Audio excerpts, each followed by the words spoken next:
जय हिंद दोस्तों। आज के इस वीडियो में हम लोग पढ़ने वाले हैं ट्रिगोनोमेट्री। इस वीडियो में हम लोग देखेंगे कि ट्रिगोनोमेट्रिकल रेशियो कैसे ज्ञात करते हैं और त्रिकोणमिति में स्क्वायर वाला फार्मूला हम कैसे याद रखेंगे। उस फार्मूला को याद करने के लिए बहुत आसान तरीका को हम आप लोग को बताएंगे। इसका कंसेप्ट समझने से पहले आपको एक बात मालूम होना चाहिए कि सभी क्लासेज बंद हो चुका है। अगर आप 10th क्लास के एग्ज़ाम देने वाले हैं या आईएससी का एग्ज़ाम देने वाले हैं तो उसमें आपको अगर मैथ पढ़ना है तो इस चैनल को सब्सक्राइब कर ले, क्योंकि इस चैनल के माध्यम से आपको हर एक चैप्टर का कॉन्सेप्ट प्लस में प्रीवियस ईयर का क्वेश्चन आपको प्राप्त होगा। त्रिकोणमिति का क्वेश्चन हमेशा समकोण त्रिभुज पे देता है और समकोण त्रिभुज के माध्यम से ही हम ट्रिगोनोमेट्री को पढ़ते हैं।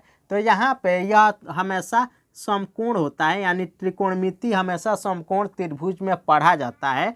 तो सबसे बड़ा चीज़ कि यहाँ पे जब हम समकोण इसको मानते हैं तो समकोण के सामने की भुजा हमेशा बड़ी होती है और समकोण त्रिभुज में बड़ी भुजा को हम कर्ण बोलते हैं, जिसको H से सूचित करते हैं। सबसे बड़ा प्रॉब्लम यह होता है कि यहाँ पे अगर हम थीटा को मानेंगे तो इसके लिए लंब कौन होगा, आधार कौन होगा। जब इसको थीटा मानेंगे तो इसके लिए लंब कौन होगा और आधार कौन होगा। तो आज इसको क्लियर कर लीजिए। कोण C को जब हम थीटा मानेंगे, कोण C को थीटा मानेंगे तो कोण C के सामने वाली जो भुजा होगा इसको हम सम्मुख भुजा बोलेंगे, जिसको हम लंब बोलते हैं, जिसको लंब बोलते हैं। यानी सम्मुख भुजा को हम लंब बोलते हैं, जिसको P से सूचित करते हैं, यानी इसको हम परपेंडिकुलर बोलते हैं। कोण C का संलग्न भुजा BC होगा, जिसको हम आधार बोलते हैं।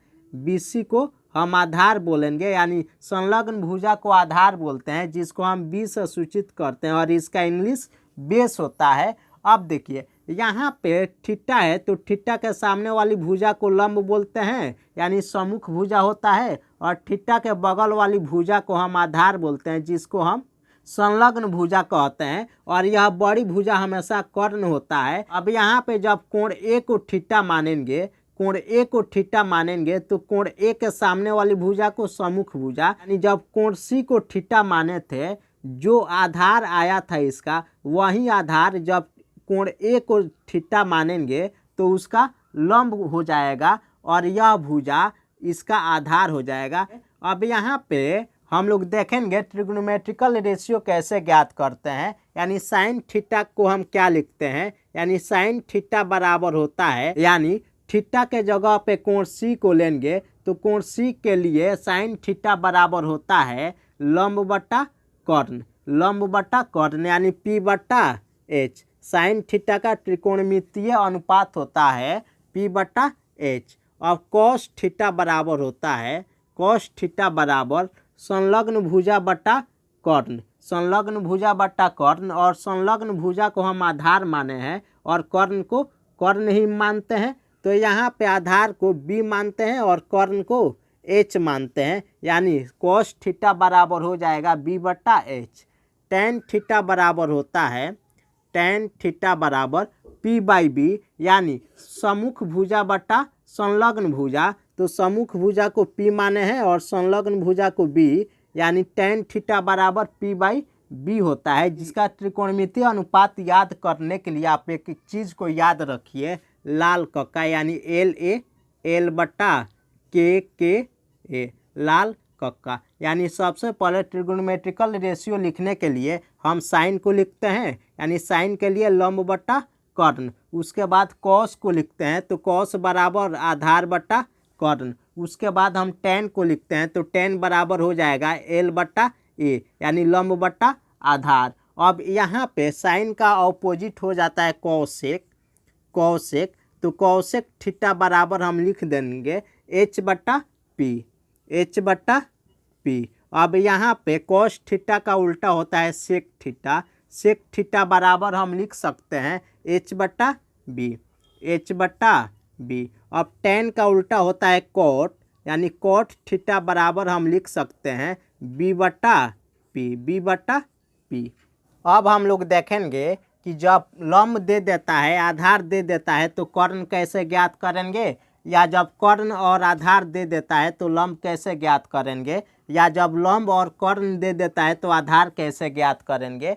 तो 10th क्लास में पाइथागोरस का प्रमेय पढ़ना है। पाइथागोरस का प्रमेय कहता है किसी समकोण त्रिभुज में कर्ण का वर्ग जो होता है वह अन्य दो छोटी भुजाओं के वर्गों के योग के बराबर होता है। तो पाइथागोरस प्रमेय के अनुसार एच स्क्वायर बराबर P square plus B square हो जाएगा। यानी एच बराबर हम लिख सकते हैं, स्क्वायर खत्म होगा तो दाहिने साइड में रूट होगा, यानी root P square plus B square. यानी कर्ण बराबर हम लिख सकते हैं रूट लंब स्क्वायर प्लस आधार का स्क्वायर। अब हमको अगर पी स्क्वायर लिखना होगा, पी स्क्वायर बराबर, तो पी स्क्वायर बराबर एच स्क्वायर माइनस इस बी स्क्वायर को दाहिने साइड में ले जाएंगे तो माइनस होगा, तो माइनस बी स्क्वायर। यानी p बराबर हम लिख सकते हैं root H square minus B square. अब अगर हम b का वैल्यू निकालना चाहे तो बी स्क्वायर बराबर लिखेंगे बी स्क्वायर बराबर एच स्क्वायर माइनस इस p को बाएं साइड में ले जाएंगे तो माइनस होगा, यानी H square minus P square. अब यहाँ पे b बराबर हम लिख सकते हैं root H square minus P square. जैसे एक एग्जाम्पल को हम लोग देखेंगे कि अगर लंब को 12 सेंटीमीटर दे देगा कि p का मान 12 सेंटीमीटर है और b का मान 5 सेंटीमीटर है, तो h का मान ज्ञात करें कि h का मान क्या होगा। तो h बराबर फार्मूला होता है root P square plus B square. यानी यहाँ पे p का मान दिया है 12 सेंटीमीटर, यानी रूट में p के जगह पे 12 है तो 12 का स्क्वायर करेंगे, प्लस b का मान 5 है तो b स्क्वायर के जगह पे 5 का स्क्वायर लिखेंगे, यानी 5 का स्क्वायर। देखिए तो यहाँ पे 12 का स्क्वायर 144 प्लस 5 का स्क्वायर 25, दोनों को जोड़ेंगे तो 169 होगा। 169 का वर्गमूल 13 होता है, यानी 13 सेंटीमीटर h का मान ज्ञात हो गया। यानी यह h का वैल्यू 13 सेंटीमीटर हमको ज्ञात हो गया। इस तरह जब दो वैल्यू दिया रहता है तो तीसरा वैल्यू को हम ज्ञात करते हैं।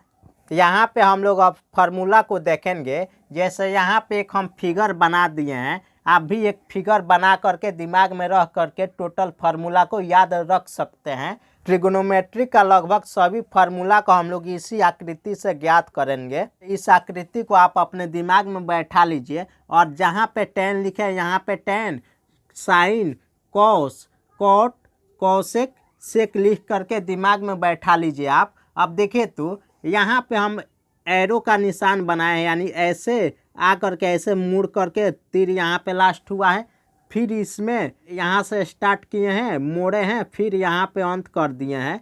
यहाँ पे स्टार्ट हुआ है निकलना, फिर यहाँ पे बैंड है और लास्ट में आकर के यहाँ पे अंत हो गया है।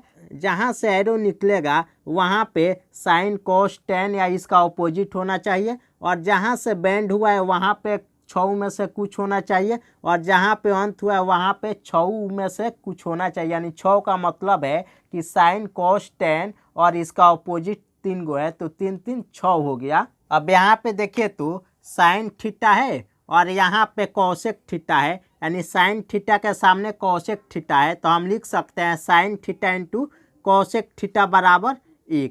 तो यहाँ पे देखिए sine theta into cosec theta बराबर 1।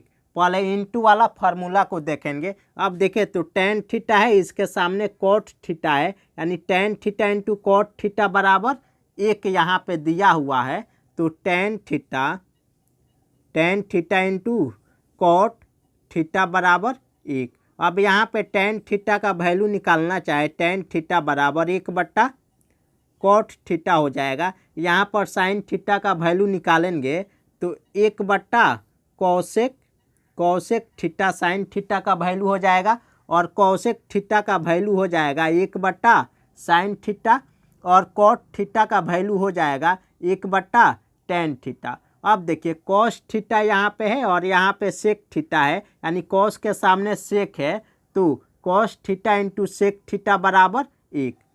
Cos theta into sec theta बराबर 1, यानी कॉस थीटा बराबर हम लिख सकते हैं 1/सेक थीटा, या सेक थीटा बराबर हम लिख सकते हैं 1/कॉस थीटा। कि अब स्क्वायर वाला फार्मूला को देखेंगे। स्क्वायर वाला फार्मूला को लिखने में यह बहुत कामयाब है। यह तीर का निशान यहाँ पे 10 से तीर निकला है और बेंड हुआ है 1 के सामने और अंत हुआ है सेक के सामने, यानी tan स्क्वायर थीटा प्लस 1 बराबर सेक स्क्वायर थीटा। जहाँ से तीर निकलेगा उसका स्क्वायर और जहाँ पे बेंड होगा उसका स्क्वायर और अंत में बराबर में लिख देंगे जहाँ पे अंत होगा उसका स्क्वायर।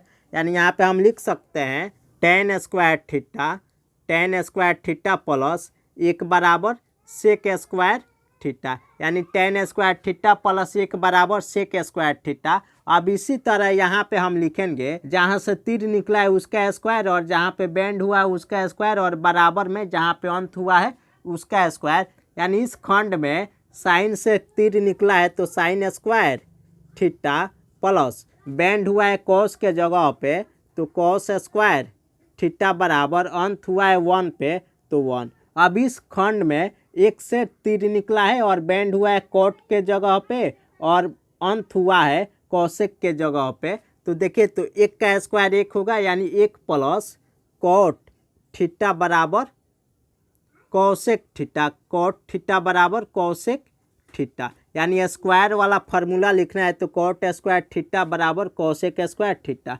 यानी आप याद रखिए 1 प्लस tan स्क्वायर थीटा बराबर sec square theta, sine square theta plus cos square theta बराबर 1, 1 प्लस कॉट स्क्वायर थीटा बराबर कॉसेक स्क्वायर थीटा। देखिए तो अगर इसमें कन्फ्यूजन हो याद करने में तो इस फिगर को आप दिमाग में बैठा लीजिए और इसी फिगर के द्वारा यह सभी फार्मूला को आप लिख सकते हैं। और एक फार्मूला होता है tan थीटा बराबर होता है साइन थीटा बट्टा कॉस थीटा।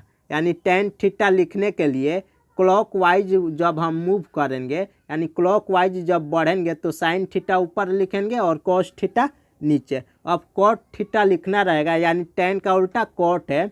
tan का फार्मूला लिखने के लिए हम क्लॉकवाइज जब मूव किए हैं तो tan का उल्टा कॉट है, तो कॉट थीटा का फार्मूला लिखने के लिए यहाँ पे हम एंटी क्लॉकवाइज मूव करेंगे। यहाँ पे कॉट थीटा बराबर हो जाएगा कॉट थीटा बराबर कॉस थीटा बट्टा साइन थीटा, कॉस थीटा बट्टा साइन थीटा। यानी जनरली इतना ही फार्मूला का यूज होता है। यहाँ पे tan स्क्वायर थीटा प्लस 1 बराबर सेक स्क्वायर थीटा लिखे हैं तो हम इसको ऐसे भी लिख सकते हैं 1 बराबर sec square theta minus tan square theta, sec square theta minus tan square theta बराबर 1। अब यहाँ पे देखिए sine square theta plus cos square theta बराबर 1 है तो साइन स्क्वायर थीटा बराबर हम लिख सकते हैं 1 माइनस कॉस स्क्वायर थीटा, और कॉस स्क्वायर थीटा बराबर लिख सकते हैं कॉस स्क्वायर थीटा बराबर 1 माइनस साइन स्क्वायर थीटा। यहाँ पे 1 प्लस कॉट स्क्वायर थीटा बराबर कॉसेक स्क्वायर थीटा है तो हम कॉट स्क्वायर थीटा बराबर लिख सकते हैं cosec square theta minus 1। Generally इतना ही फार्मूला का यूज होता है तो इस फार्मूला को आप याद रखिए या इस फिगर को आप दिमाग में बैठा लीजिए। इसी फिगर का यूज करके टोटल फार्मूला को आप याद कर सकते हैं।